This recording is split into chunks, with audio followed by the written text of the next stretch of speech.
everybody. It is the Jeff Black Show, Two Live Studios Radio Network, and of course the X Squad affiliates. We are having a good time here in the 305. But right now we're going to go to the Bamboo Shack guest line, and we're going to speak with an author, Gary Pomerantz, who wrote a book entitled The Last Pass.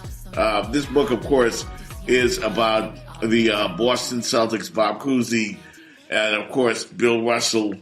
You know what? Instead of me telling you all about it, I'm going to let my man, Gary, of course, fill you in on all the details here, because I find this to be a most interesting story. Gary, how are you this morning? I'm doing great, Jeff. It's good to be on the show with you. You know, it's really a book about what matters in the end. I mean, you think Bill Russell, Bob Cousy, that's the Babe Ruth and Lou Gehrig of the great Boston Celtics dynasty. It's hard to believe that Cousy is now 90 years old and Bill Russell is 84. Right. Cousy's been going through a deep self-examination, in part through the 53 interviews I conducted with him over a 2.5-year period, many of them at his home in Worcester, Mass. And he has some regrets about his time, those 7 years he spent as teammates with Bill Russell. Wow. And, you know, the Boston Celtics, we think about the great dynasty that they've had, the way they dominated the NBA, in particular the 60s, 11 NBA championships and 13 seasons. I think of Bob Cousy and the Celtics and Bill Russell. I think they're having a pretty good time because winning, of course, goes along with that. You're winning championships, but there were some underlying issues, weren't they? Well, of course. And, you know, look, I mean, the Celtics won 11 NBA championships in a 13-year period. You know, the Lakers of Pat Riley used to talk about three-peat. Well, in the fall of 1966, the Celtics were going for a 9-peat. They'd won 8 in a row. I mean, it was complete dominance, and it was a roster filled with future Hall of Famers. But if you look at those years when Cousy and Russell became teammates, from December 1956, when Russell arrives from the Melbourne Olympics to the Celtics, to 1963, Cousy's final season. Put that on the civil rights timeline, Jeff. I mean, it's roughly from the end of the Montgomery bus boycott to the March on Washington. In those years, America, particularly the South, was aboil with racial tension. And nothing happens in a vacuum, including the Cousy-Russell relationship. You know, I said Cousy has his regrets. It's important to realize that Cousy was considered one of the good guys by the league's early African-American players. In 1950, only the second season the NBA was known as the NBA, Cousy roomed with the first black player drafted by an NBA team, Chuck Cooper, a forward from Duquesne. They hung out together. They became great friends, lifelong friends. And yet now Cousy, as he looks back, sees opportunities missed. He regrets that he didn't stand up and speak out publicly against the racism that Russell was facing in Boston and around the NBA. He regrets that as team captain, he didn't pull Russell aside privately and say, Russ, I've got your back. And I mean, look, it's rare in American life for a 90-year-old white man to reconsider race and how it played out in his life. But that's what Cousy's doing. And you know, we know many great athletes, as they grow old, they tell stories about themselves, and they're embellished and they're burnished. Cousy's not doing that. To the contrary, he's pointing out what he believes was a failing or a flaw. He's saying, this is who I was, and it's his final declaration. I should have done more. Wow. You know, I met Bill Russell. I was awed when I met him. When we had LeBron James here in Miami, we were winning championships with the Miami Heat. And you could see, you know, he's such a gentleman, a distinguished gentleman. I had no idea that he had to endure such turmoil while he was winning championships in a city where they should adore him. But they actually, you know, even on the road, I guess, around those times when he would play on the road, some of the taunts, some of the racial slurs he had to endure, had no idea that he went through this. It was horrific. For instance, in St. Louis, you know, now we call them the Atlanta Hawks. Back in this time, they were known as the St. Louis Hawks. At Kiel Auditorium, fans would scream at Russell baboon, black gorilla, horrid racist stuff. In Reading, a suburb of Boston where Russell lived with his young family, police eyed him suspiciously as he drove, back into town. And once vandals broke into his house, they shattered his trophy case, spray painted racist graffiti on the wall, and defecated on his bed. This is in part why Russell would say more than once, I didn't play for Boston. I played for the Celtics. And look, Russell has lived an epic life. It goes beyond the 5 most valuable player awards and those 11 NBA championships. He called out racial injustice where he saw it. He led a civil rights march to Boston Common when Medgar Evers, the NAACP leader in Mississippi, was shot dead in 1963. Russell flew down to Mississippi to lead integrated basketball clinics in the aftermath. He is enigmatic for sure. He liked to say it's more important to understand than to be understood. And it's as if Russell threw that cloak of mystery over himself.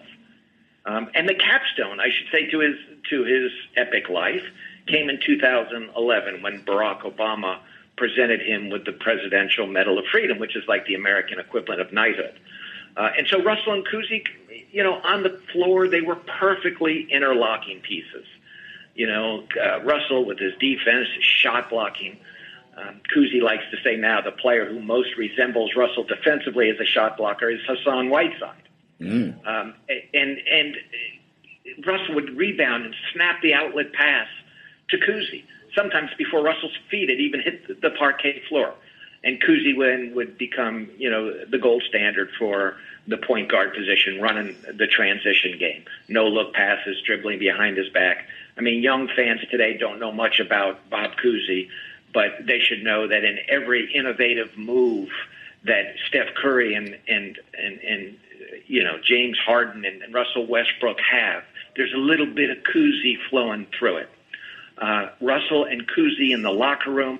Call from 156-128. There was no tension between them. But they would talk about the game or hour back, but never about civil rights, never about their personal lives. And now as Cousy goes through this self-examination, he realizes he could have and should have done more.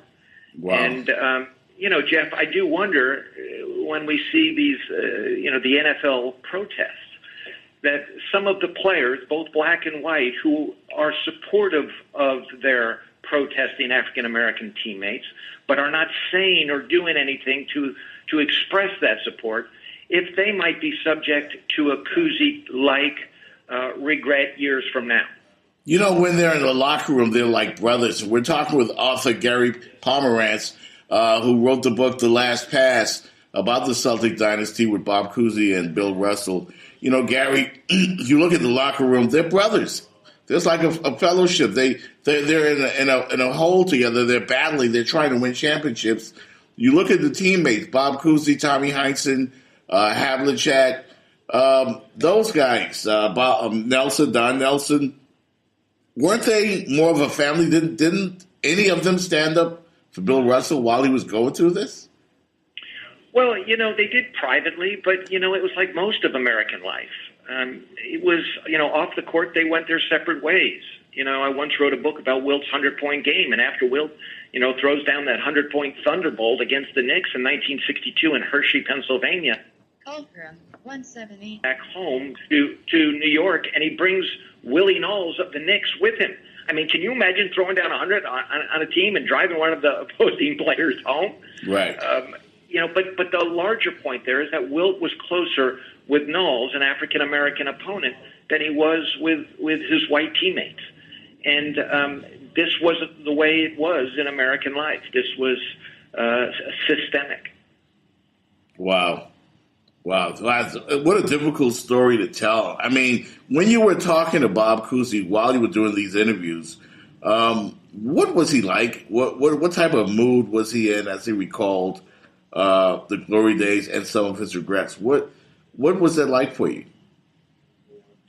Well, I flew to Boston, drove to Worcester, knocked on his door, and when the door opened for our first interview, there was an 87-year-old man standing there holding a wooden cane.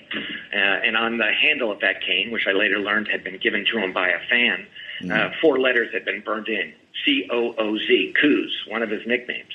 That day we had a 4-hour interview. Cousy was amazing. His mind is very sharp.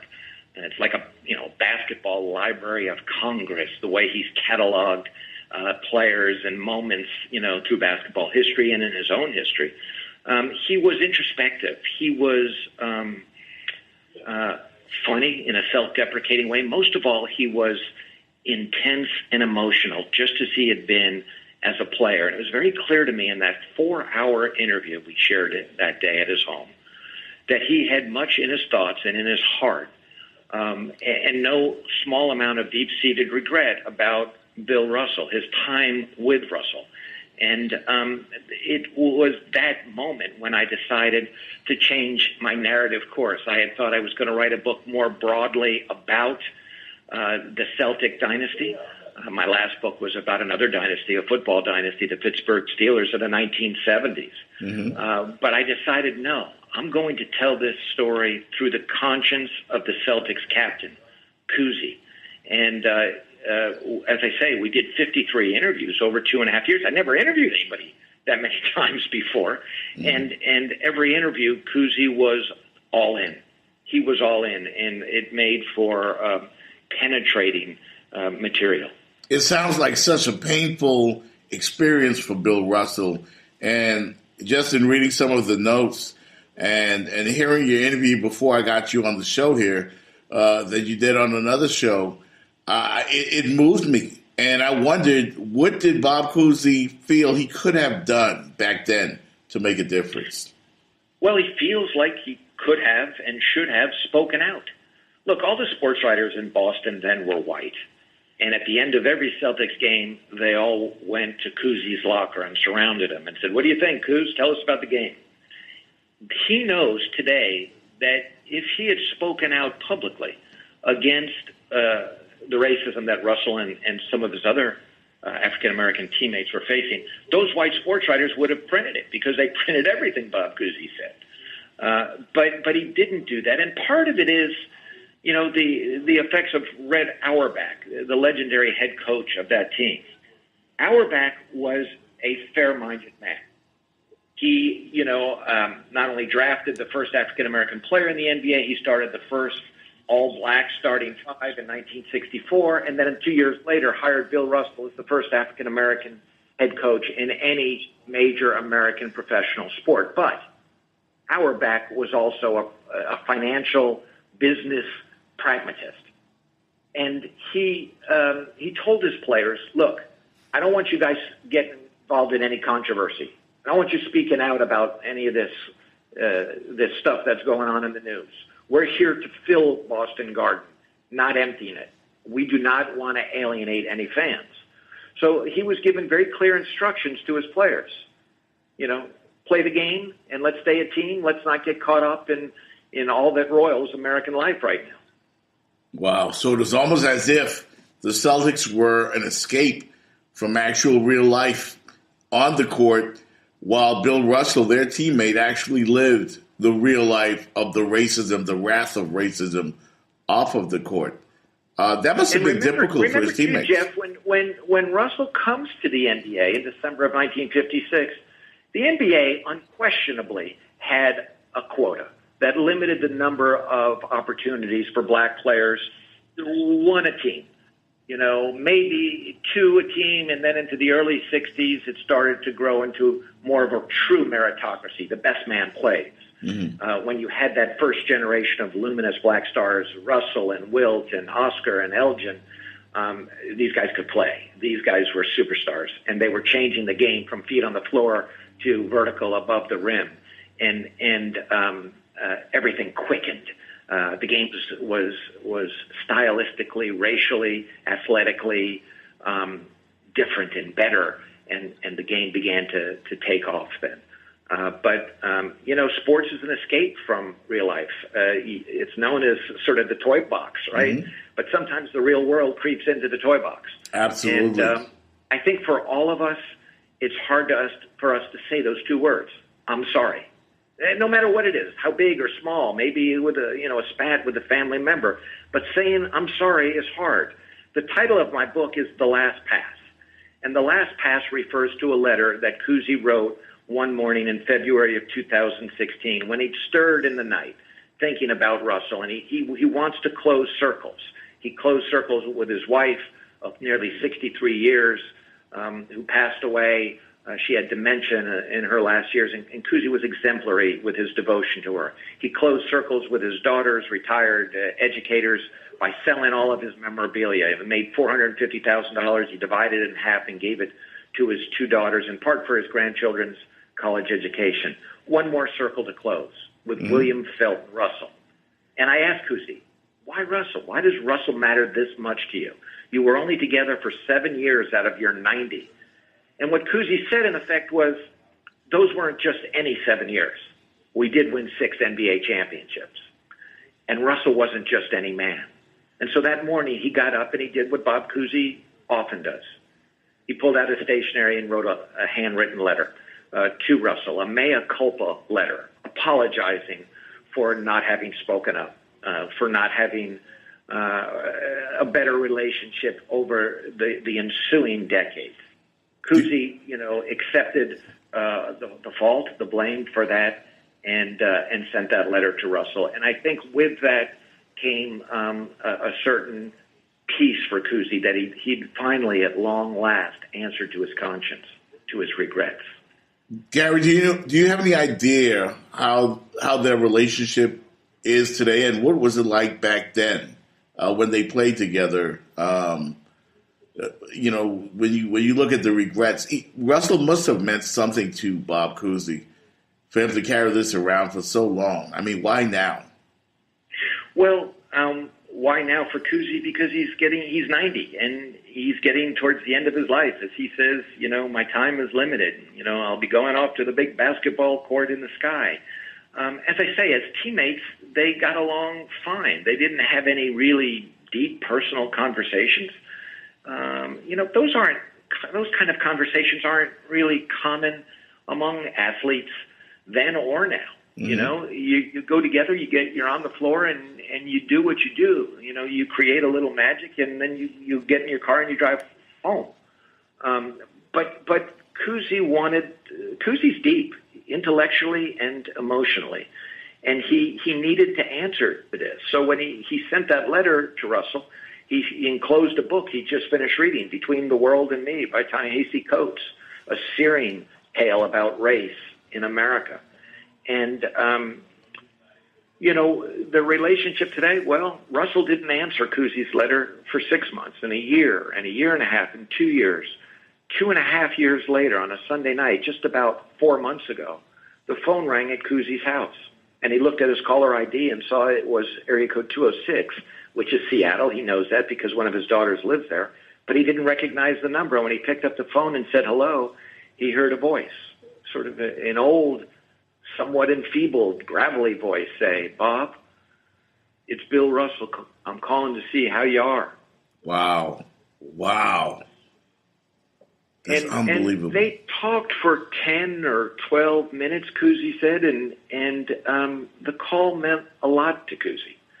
It was, I said at the beginning that these are like the Babe Ruth and Lou Gehrig of the Celtics dynasty. Well, we know that Ruth and Gehrig, those legendary Yankees of the 20s and 30s, didn't live to old age. They both died too young, so they didn't have the chance to have that conversation as old men about not moments, but what it all meant. And Cousy and Russell did have that chance to have the conversation. And so The Last Pass was received. I want to ask the audience to go out there and read this book. I certainly will as well. The Last Pass, author Gary Pomerantz, a very, very, very deep story you told there. And when you look at the times around and what we're living with in this country in the moment of Black Lives Matter and the MAGA movement and all of the stuff that's dividing us as a country, this actually gives us hope that there's a way where maybe we can all come together and read stories like this and realize that, it would be a better world if we all came together. Gary, thank you so much. Great story. I appreciate it. It's great to be on the show with you. Thanks so much for having me. Absolutely. Thank you, Gary. We'll talk again. All right. Bye-bye.